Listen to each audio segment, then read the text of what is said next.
Sometimes you lose games of Valorant before the match even starts. That's right, in the character select screen, you already lost the match because you picked a terrible team composition. Understanding what makes a team composition strong or weak can help you make a strategy to win even with a bad team comp, or help craft the perfect team comp with your flexible nature in the character select. All that being said, let's jump right into how to build the perfect team composition. But before we get started, do me a huge solid and smash that subscribe button so you don't miss out on a single bit of in-depth news or advanced guides. But without further ado, let's just jump right into it, shall we? Now, I'm sure you all know the terms. Controller, Sentinel, Initiator, or Dueler. These are the terms that Riot has given their Valorant characters, and they put them into 4 categories in order to help you understand what each character can do and what they're good at. I'm going to tell you right now that all 4 of these terms are completely irrelevant, and you should just forget them right now, because I'm going to tell you what really matters. What really matters are the 5 categorical abilities and what they accomplish. Okay, so let's run it down from the beginning with smokes or LOS blocking. These help you control sightlines and take point, and they're very important, but I'm going to get to that in a little bit. The next up is flashes. These are things that literally blind the enemy if they're looking at it, and these allow you to execute unfair engagements on enemies and take favorable trades to control a point and gain numbers advantage. Now, the next category of abilities is area denial, and what this does, it either forces enemies out of a location to punish them, or can prevent enemies from pushing. It doesn't necessarily need to do damage, but most area denial abilities do. Now, the 4th big ability category we have to talk about is information, which helps you learn where enemies are even if you're not physically there, and gives you better strategic advantage. And then the 5th category is mobility, which what mobility does is it allows you to take positions quicker, it allows you to get out of area denial faster, and disengage the enemy altogether. So these are the 5 categories of abilities, and these matter more than terms on a character, because you see, a character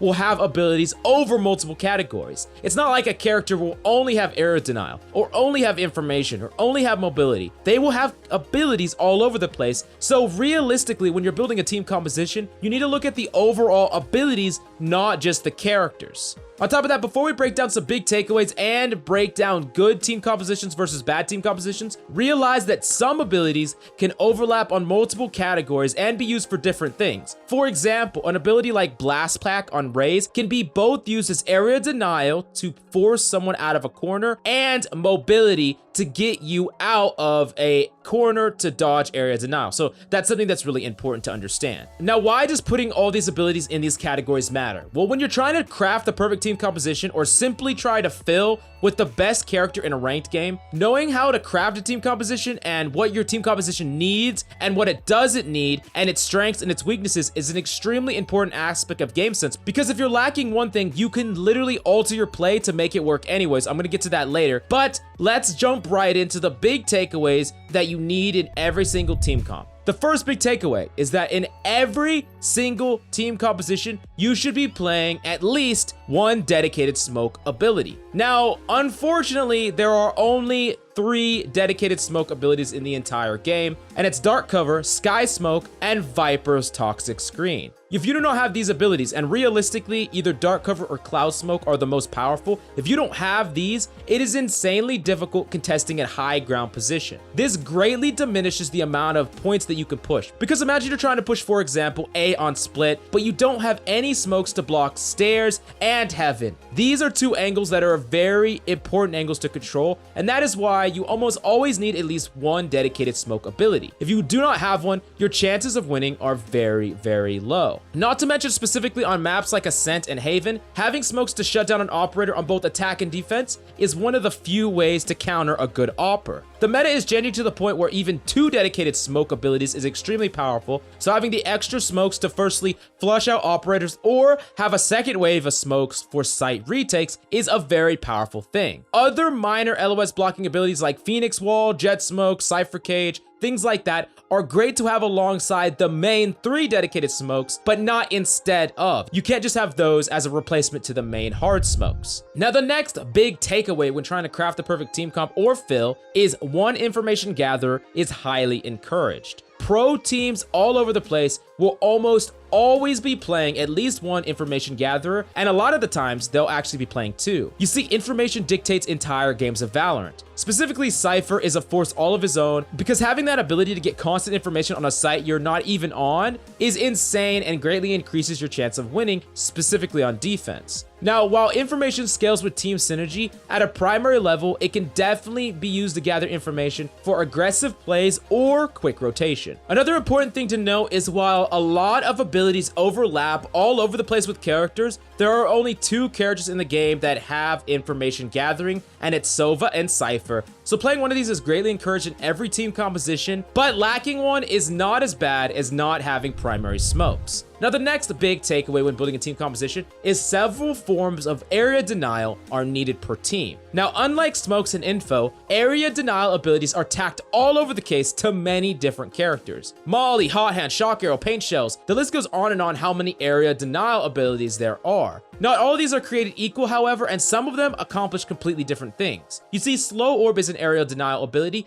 but it's meant to deny space and delay, while abilities like Molly can do similar things, but also can force enemies out of corner and off spikes because it does damage. The trade-off there is that Slow Orbs delay better, but they don't apply damage and they're not as versatile. You see, I scanned tons of pro matches, and I looked at almost every single team composition, and 3 dedicated area denial abilities was the least I've ever found, but more often than not, it was a lot more than that. Not having any at all can be terrible because you're going to have little delay to keep you alive if you get joint pushed, you're going to have little abilities to force enemies from swinging you, or flushing out angles, which is necessary for site control. Now, the power level of each area denial ability is very important as well. Some of them are relatively low power level, which can work if you have a lot of them, but some of the notable powerful ones would be Slow Orb, Paint Shells, and Molly. Now, moving on to the fourth big takeaway is that flashes are not necessary, but preferred. Some teams actually play very little flashes, and having flashes is not 100% necessary, but in ranked, it's still very powerful. You see, flashes can be used to punish enemies holding a space in a similar way that a Molly or other area denial ability would. In ranked in particular, being able to engage proactively is extremely powerful, and flashes allow you to do just that. I think that having a single pop flasher in the team, especially one that has abilities in other categories as well, makes a ton of sense. For example, Phoenix has minor LOS blocking abilities and minor AoE with both his Flame Wall and his Hot Hands, and Breach has multiple AoEs to go along with his flashes, so Phoenix and Breach bring more to the table besides just their flashes. Now, the fifth big takeaway here is that mobility is not necessary, but can be useful. Mobility helps to combat flashes and AoE. It's like anti-flash and anti-AoE. Basically, mobility can help you counter other abilities and help duelers engage or disengage easier. Specifically, Tailwind and Blast Pack are powerful anti-AoE abilities that give the user an escape unlike what other people can escape from. Now, what I mean by that is imagine a Brim holding a corner and he gets mollied. What can he do? He has to run out of the corner, and if enemies are waiting for him, he's gonna just get shot, right? These characters can get out of those scenarios, which allows the character to play in an untraditional way, and that's why pro players are playing characters that have mobility, because they can do that. But realize if you're up against a character that has mobility, that they're more likely to play in these untraditional ways, and AoE is less likely to be effective at actually securing a kill. Now, I know that this could be pretty confusing, so what we're going to do is we're going to talk about a team composition, and then we're going to talk about what the flaws are in a comp, and break that down so you better understand what's a strong comp versus a weak comp. So for the first composition in question, let's talk about a composition of Raze, Jett, Reyna, Phoenix, and Breach. Now, what are the flaws in this comp? Well, there are actually a lot of flaws in this comp. While you have multi-flashes with the Reyna's Leer, the Phoenix's Curveball, and the Breach's Flash, and you have multi-mobility with the Jett's Tailwind and the Raze's Blast Pack, and you have many forms of AoE in the entire team, you only have minor LOS blocking in Jett's Smoke and Phoenix's Flame Wall. On top of that, you have zero information gathering.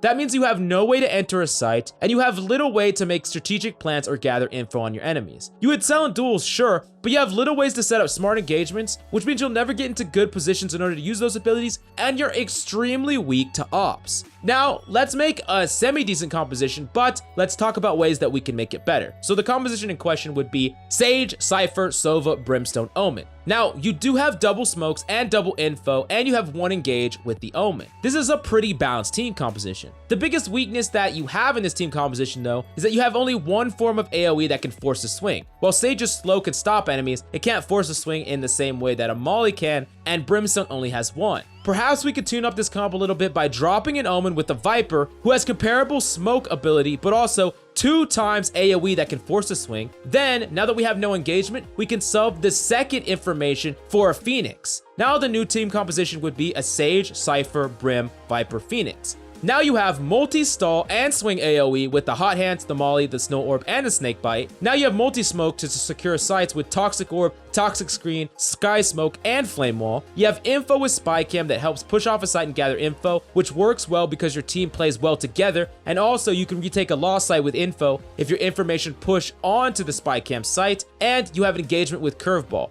Now, you don't have any mobility, but that is unnecessary. Like I said before, it's only a bonus. It's not necessary ability by any means, but that also means you don't need to be playing overly aggressive in overly aggressive angles. You probably didn't want to do that anyways, especially with this team composition. Now, this would be a team composition that I would call extremely balanced. While you only have one dueler and no forms of mobility, you have many AoE, stall, LOS blocks, and you're insane at site retakes and point control, which is the most important aspect of Valorant in general. This would be a team that wants to take a game to slow on both attack and defense. You could even force utilities slowly and use your LOS to eventually take site control. For solo queue, however, when you can't handcraft all these team compositions, is understanding what your team specifically lacks and fill it to cover the weakness, or play in a way that doesn't go into that weakness. For example, let's say that you're playing split and you have 0 smokes. Your only real hope there is actually to take mid control, as an A push or a B push is going to be very difficult if you cannot contest heaven if you have no smokes. That is just one small example to adapting to a poor team composition. But the best thing that you could have done most likely is play a character that has smokes in the character select screen if no one on your team was picking smokes in the first place. Anyways, I hope that this helped you understand some aspects of building an extremely powerful team comp. I know that this is a complicated topic, so if you have any questions, definitely let me know in the comments down below. That's all I got for you today. I'm Coach Mills, and until next time.